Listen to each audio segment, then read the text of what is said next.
Now, the Rangers had a solid offseason, but should they be favorites in the AL West? According to a couple of different models, they are. Talk about all that and Adrian Beltre getting his statue on this episode of Locked On Rangers. Let's get into it.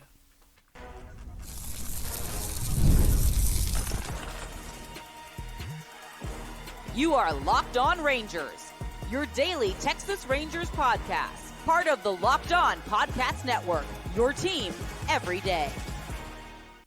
You are locked onto the Texas Rangers, the first and best daily Rangers podcast. I'm PrizePicks, a cripplingly addicted Texas Rangers fan covering this team for 11 seasons, including all 6 as the founder and host of this podcast. Thank you all so much for making Locked On Rangers your first listen every single day. If you're not already, you can follow me on Twitter at PrizePicks. You can follow the show at Locked On Rangers. Hit subscribe on your favorite podcasting platform and on YouTube, where the best way you can help grow the show is to comment nearly any single thing below. Now, on today's show, we're talking about 2 different projection models having the Rangers as the favorites in the AL West and one of the best teams in baseball. Also, Adrian Beltre getting a statue and a new member of the Texas Rangers Hall of Fame, plus a few little news and notes tidbits that have trickled in over the past week. Now, let's get into the first topic first. But before we do that, today's episode is brought to you by Gametime. Download the Gametime app, create an account, and use code LOCKEDONMLB for $20 off your first purchase.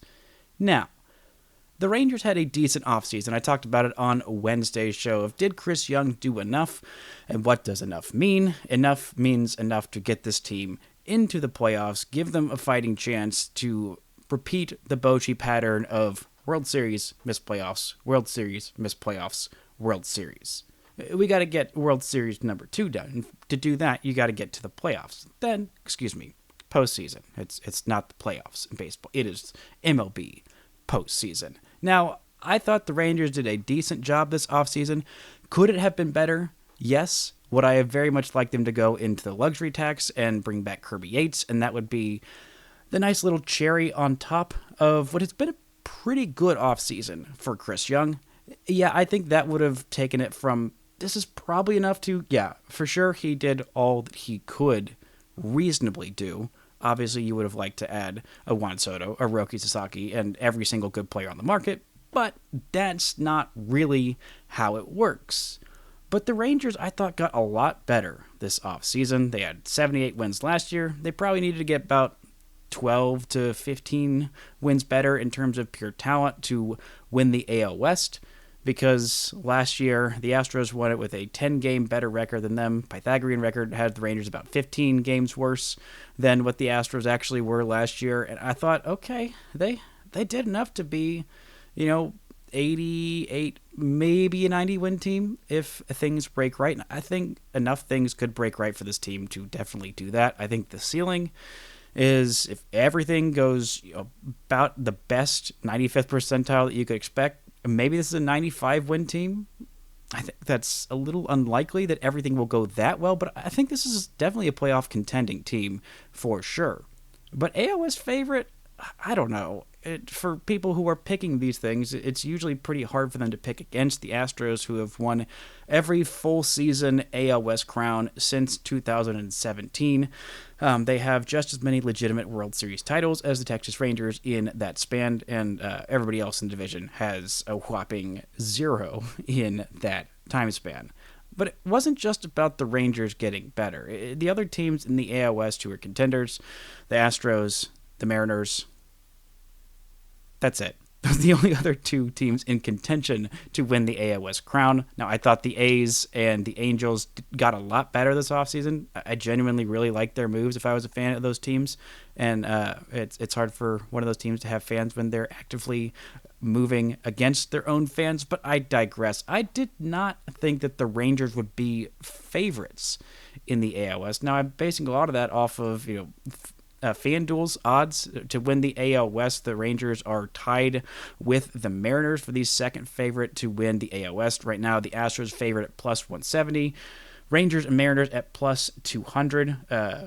Angels plus 2100.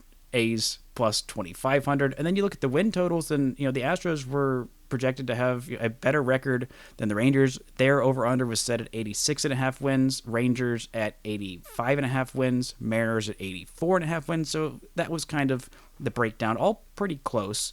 But two different projection systems that are pretty reliable came out in the past week or so. PECOTA, not Petco. I keep saying that. You need to check me on that. PECOTA, Baseball Prospectus's projection system, has the Rangers as the favorites to win the American League West. It has their projected record, and not just a little bit better, but much better than the Houston Astros. Love to hear that. Love to hear that. A lot of different scenarios run in this projection system, but the Rangers projected for 89.4 wins, a .522 winning percentage, 79% chance to make the playoffs, 7.4% chance to win the World Series. Astros 66.7% chance to make the playoffs, 4.2% to win the World Series. Seattle actually has better World Series odds than Houston, but Houston has a higher playoff chance, a higher chance to win the division as well. Rangers with a 45.6% chance to win the AL West. Music to my ears. Never had a problem with the PECOTA system. Don't listen to my last year's episode saying I thought that it was a hater of the Rangers. And, well, it was accurate. It was accurate in 2024. It's projecting of the Rangers. It projected basically exactly what Evan Carter did. And I thought, wow, that's a real hated projection. And you know what? It was right. And it's not just the Rangers are projected to win the AL West. No. Look around and see. In the AL, there is no team projected with a better record than the Rangers, according to PECOTA. Next closest, Baltimore at 89.1 wins, Rangers at 89.4. So not only is this Baseball Prospectus projection system, try saying that 5 times fast, not only is that saying the Rangers are going to be the best in the AL West, probably, they're going to be the best in the American League. The best in the AL? That's wild. That is absolutely wild. And I can see it. I see why they're projecting that. Baltimore, they should, if they had, what I thought would be a mediocre offseason for them, they've had a horrible offseason. They have done basically nothing with a new ownership group that showed it's willing to spend at least, get them into the middle tier of the payroll. Just in the middle tier, not even sniff the luxury tax. They could have spent a pretty decent chunk of change improving that starting rotation, which definitely needs help. Their bullpen could definitely use some help. Instead, they cut ties with 2 pretty decent relievers and Danny Coulomb and Jacob Webb. Thank you for cutting ties with Jacob Webb so the Rangers could go and sign him. They could have used a little bit more oomph in their lineup. They're losing Anthony Santander. I don't know why Baltimore didn't do more. New York lost Juan Soto. I think their lineup got a whole lot worse. I like some of the moves that they made, improving in the rotation. I think Max Fried's a really good addition for them, but I don't think they definitely got worse. And I didn't think they were particularly formidable last year. The AL was clearly wide open because Houston lost in that wild card round. Detroit made the playoffs, but I think I get it. There are plenty of teams that are projected to be much better than the Rangers in the AL, including the Los Angeles Dodgers, projected for 103.8 wins as the medium reasonable outcome. Gosh, they're going to be really darn good. And it'd be so funny if they lost in the NLDS again this year, which is entirely possible. But the only other teams better than the Rangers projections is obviously the Dodgers are the favorites to have the best record by a wide margin. The only other teams north of 90 wins, which is where the Rangers are about projected for 89.4. Atlanta at 92 wins, 91.9 if you want to get technical. And then New York Mets at 90.9 wins. So, and also Chicago, weirdly, at 90.7 wins. I don't really know how they got there for the Cubs and the weird offseason that they've had.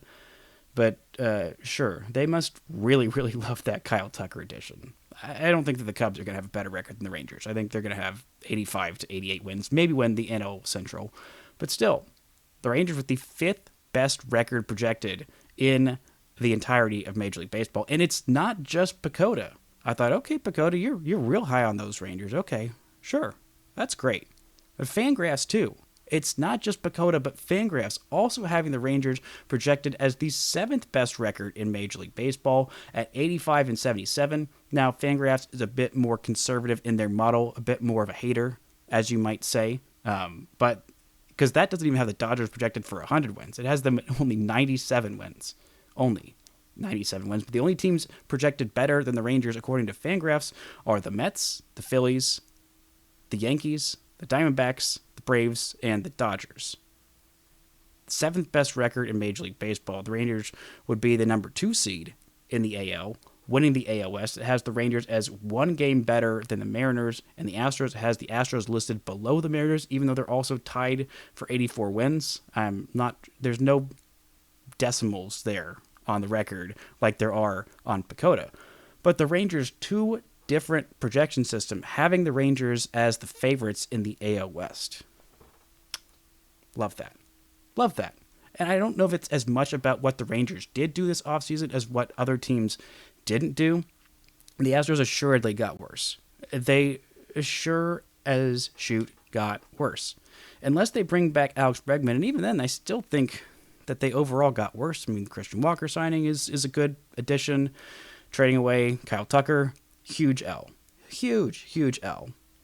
Justin Verlander being gone, I don't think that's that big of a deal for them.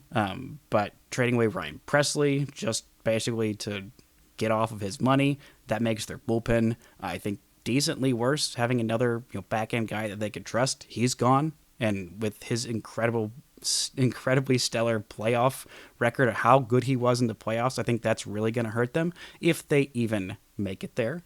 Love saying that. But they got worse than the Mariners. Didn't do anything this offseason. The Rangers were active. They were making moves. They weren't making all of the moves that I thought they should make, but they made a whole heck of a lot of them, and they got a lot better this offseason. And these standings, I'm hoping at the end of the year, I'm hoping that these projections are very, very accurate and have the Rangers as the first team to win the AL West in a full regular season that's not the Astros since, well, the 2016 Rangers. Speaking of those 2016 Rangers, there's a couple of players that are getting honored by the Rangers. Adrian Beltre, Elvis Andrus, the best of friends. We're going to talk about Adrian Beltre, his statue. What pose should it be? What pose will it be? All that and more right after this. This show is brought to you by PrizePicks. The big game is almost here, and there's no better way to make it even more exciting than with PrizePicks, the best place for daily fantasy sports. Over 10 million members and billions in awarded winnings, PrizePicks makes it fun and simple to get in on the action. Here's how it works. You pick more or less on at least 2 player stat projections, and if you're right, you could win up to 1,000 times your cash. PrizePicks even has a free pick for the big game where Pat Mahomes only needs to throw for 1 yard to win. Pair that with one more correct pick, and you are cashing out. That is a pretty safe bet. There's all kinds of different odds. You can pair that with a Saquon Barkley, over-under with his yards and touchdowns and things like that, or you can bet on Jalen Hurts. Maybe he gets a rushing touchdown with the tush push, all kinds of different stuff. So go download the app today and use code LOCKEDONMLB to get $50 instantly after you play your first $5 lineup. That's code LOCKEDONMLB for $50 instantly after you play your first $5 lineup. PrizePicks. Run your game.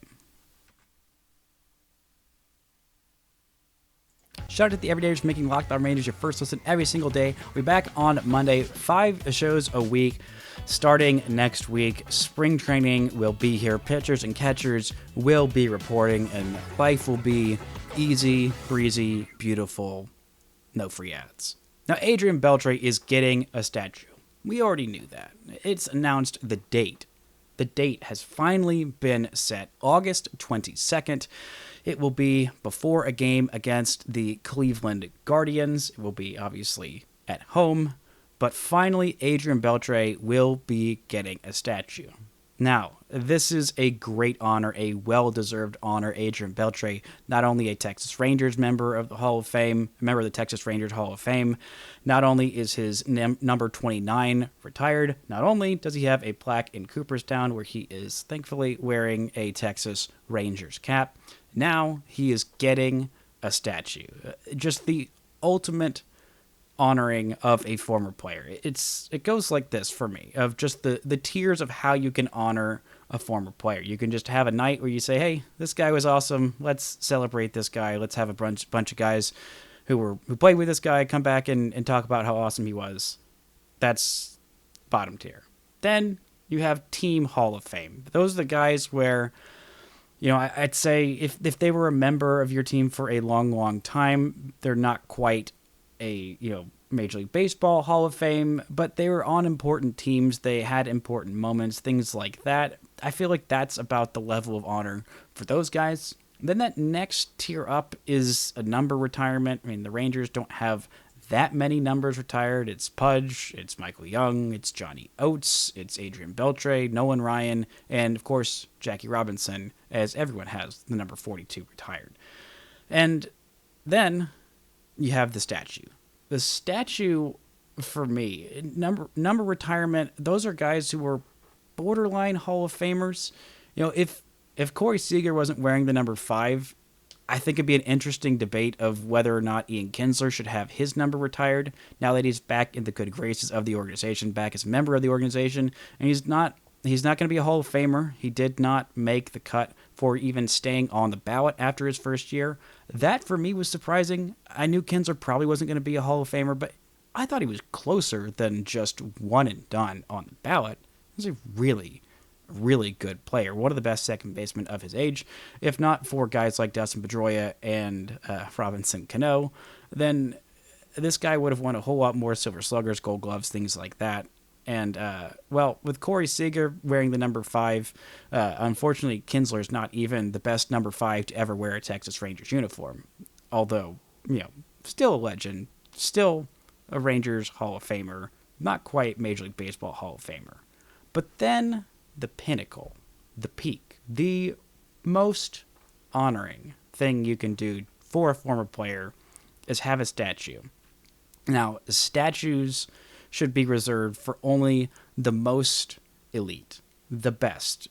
They have to be, for me, Hall of Famer, have to have been on the team for a long time, have to have had many iconic moments with the franchise. I mean, I think 10 is the most statues that any franchise should have. Yankees are allowed to have 18 million statues because, back in the day, there was just only the Yankees. You only played for the Yankees from the 1930 to 1970 when the rest of Major League Baseball existed, apparently.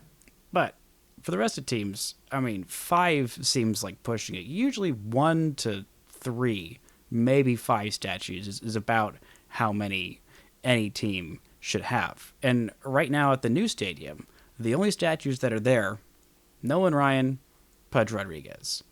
And to have a statue, you not only have to have all those things, you have to just be such an integral part. You got to be a Major League Baseball Hall of Fame, like one of the greatest ever. That's, at least at your position, one of the best of your era. You've got to be that. Because you can't be just handing out statues left and right.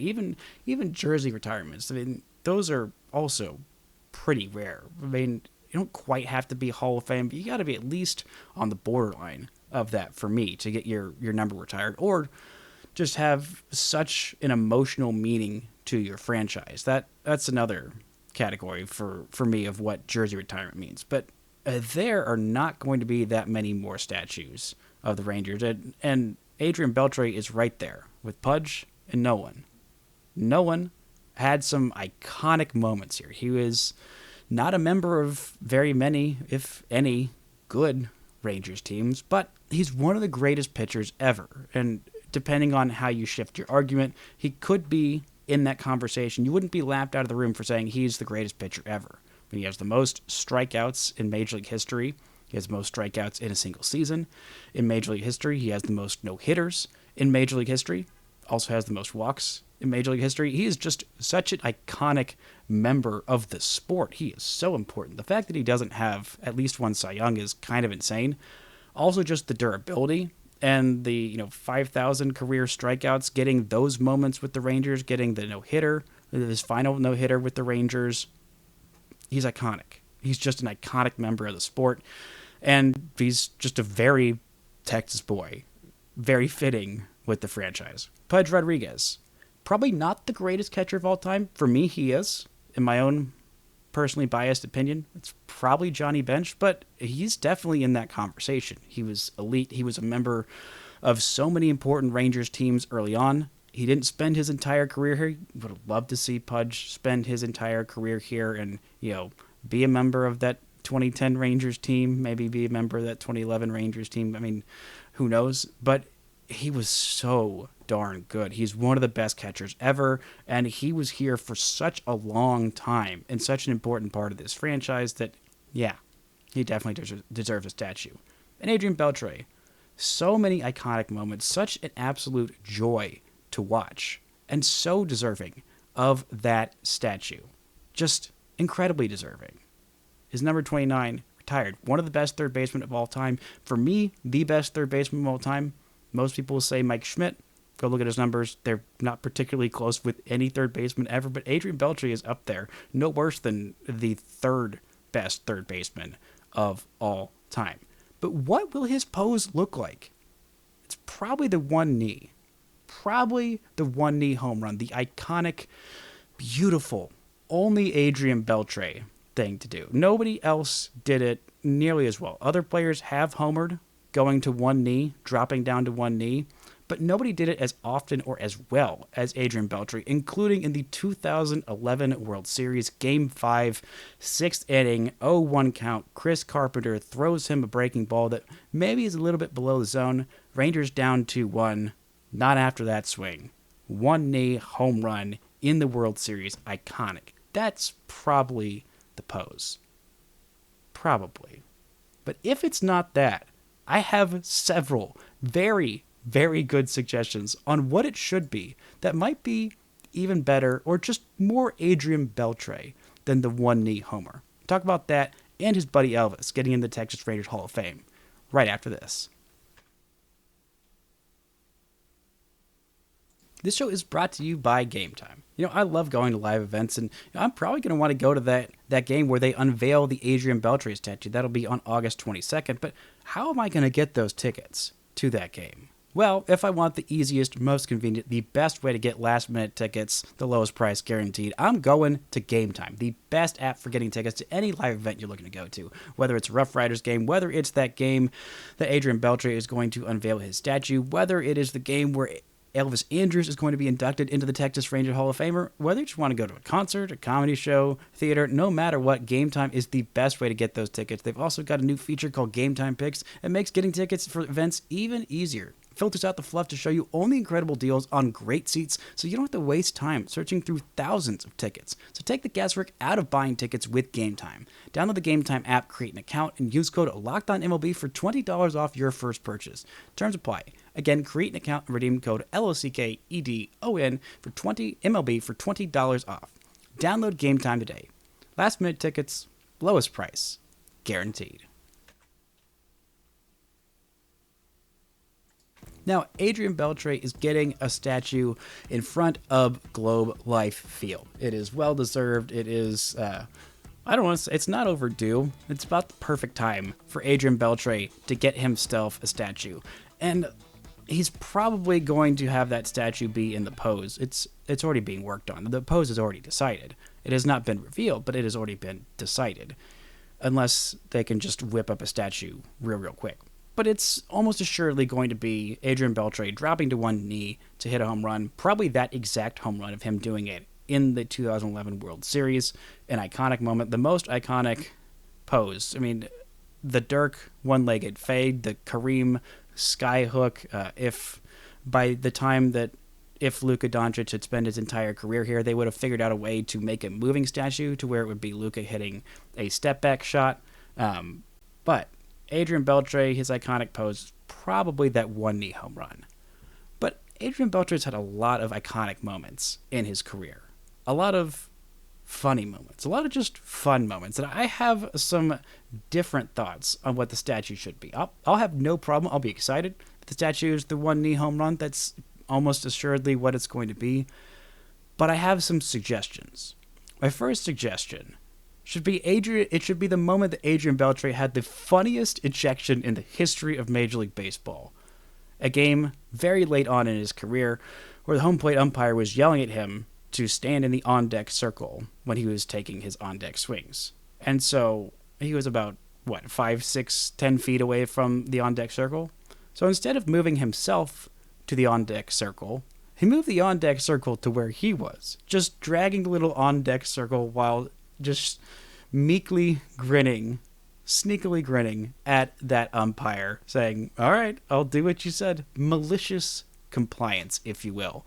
And then he got ejected in the stupidest but also funniest ejection of his career, maybe in the history of Major League Baseball. Honestly, one of my favorite moments of Adrian Beltre. There's also the moment of him playing patty cake on second base, trying to avoid tags, even though he was already safe. It was just a nice, silly moment with Adrian Beltre. In a career, mostly the Rangers. He didn't show this a whole lot of other places until he got to Texas, until he was established as that star. Then he really started having even more fun with the game. Another moment that I think should be immortalized, maybe it's him in the process of taking off his glove and throwing it at his buddy Elvis Andrus after a pitcher's meeting on the mound, where Elvis took off his hat and tried to touch his head, and Beltre tried to hit him and then took his glove off and just chucked it at Elvis. One of my favorite moments of them. Maybe it's a statue of both of them standing just right next to each other to catch a routine pop-up, as they did oh so often. Maybe it's that one time when Adrian Beltre was giving a post-game interview with Emily Jones and they tried to dump a jug of Gatorade or whatever fuel water thing on him, and he ran away and iconically picked up a broom and started just shoving it at the person trying to douse him with the drink, and then ended up brushing off the mound because, while you're out there and have a broom in hand, might as well sleep, might as well keep the place up. I think that would be an iconic moment, and probably not the statue. If we're doing like 5 or 6 statues, maybe that'll be like lower on down the list. But one last one that is another iconic, very Adrian Beltre thing that I think it actually could be. It's probably not this, again, but it could be this. Of the play that really he made most popular. I mean, you have the Jeter jump throw. You have a couple other different plays that are attributed to one player doing those things. But Adrian Beltre, playing the hot corner, playing third base, not a whole lot of all-time great third basemen. He was one of the best defensive third basemen. Brooks Robinson gets the platinum glove in terms of third baseman of all time. But Adrian Beltre is probably number 2 in greatest defensive third baseman of all time. And one of his most iconic plays that he kind of coined, other players have done it, not quite as well as Beltre, but charging that bunt on the infield, barehanding, picking it up, and as he's falling to the ground on one leg, just side-arming that throw perfectly to the first baseman. Nobody's ever done that better than Adrian Beltre. It is just such an incredibly near impossible play, and he makes it look so easy, so effortless. He did it time and time and time again. And I think that really could be a statue, the statue pose. Probably not. Probably the one knee. But I think these are some fun suggestions. But speaking of the different poses, somebody who he might be enshrined with, probably Elvis Andrus not getting a statue. Don't know if he'll get his jersey retired. Maybe he will be. No one has worn number 1 since Elvis Andrus was sent away in the Jonah Heim trade to the A's in 2020. But one honor Elvis Andrus will get is his induction into the Texas Rangers Hall of Fame. Well-deserved, well-earned. His playing career, unfortunately, is done. I'm surprised that he didn't get another shot after that really good season that he had with the White Sox, or at least decent season. I'm surprised that nobody else signed him. If Tim Anderson is still getting Major League Baseball contracts and Elvis Andrus isn't, I'd honestly take Elvis Andrus in 2025 over Tim Anderson. Maybe I'm crazy for saying that. I definitely would have said it in 2024. But alas, Elvis Andrus' career in Major League Baseball is done. But he is going to be a member of the Texas Rangers Hall of Fame. Of course, Adrian Beltre popped in to his press conference via Zoom to just chirp and say, wow, I guess they're letting just anybody in here. a good-natured ribbing between two very, very close friends. Elvis Andrus will also be on the Rangers pre- and post-game show on the newly formed Texas Rangers baseball, or just Rangers baseball network, Rangers Sports Network, excuse me. It is going to be all sports baseball.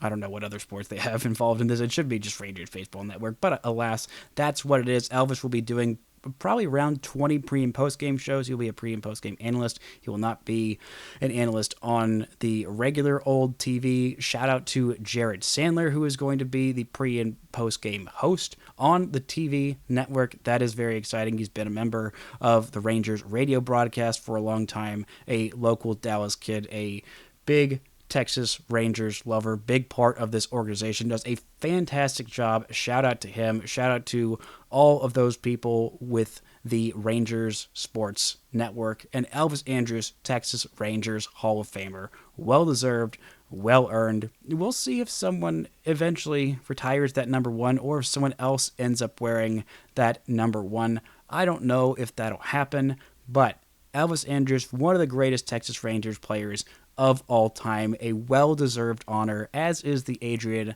Beltre statue. And those two things being announced on the same day for two guys who were so close, not only physically when catching pop-ups, but just on the diamond. They made Rangers baseball so freaking fun, and I'm so glad the Rangers are honoring both of them in these ways. Now, just a few newses and noteses to end this week, bringing you only the most important stuff at the very end of this podcast, at the very end of this week. The Rangers have signed Nick Ahmed to a minor league deal.